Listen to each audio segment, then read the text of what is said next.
আগামী 2 মাসেও দেশে জ্বালানি তেলের সংকট হবে না। দেশে জ্বালানি তেলের সরবরাহ ও মজুদ পরিস্থিতি নিয়ে আশ্বস্ত করেছেন জ্বালানি ও খনিজ সম্পদ বিভাগের মহাসচিব মনির হোসেন চৌধুরী। তিনি জানিয়েছেন, চলতি এপ্রিল মাসে তো বটেই, আগামী 2 মাসেও দেশে জ্বালানি তেলের কোনো সংকট তৈরি হবে না। বুধবার সচিবালয়ে আয়োজিত এক ব্রিফিংয়ে তিনি এই তথ্য জানান। তিনি বলেন, পর্যাপ্ত মজুদ রয়েছে, ইনশাআল্লাহ আগামী 2 মাসে জ্বালানি তেলে কোনো সমস্যা হবে না।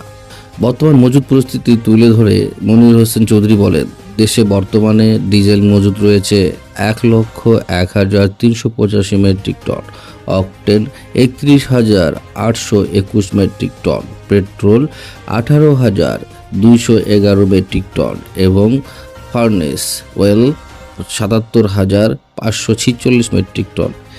এছাড়া জেট ফুয়েল মজুদ রয়েছে 18,223 মেট্রিক টন।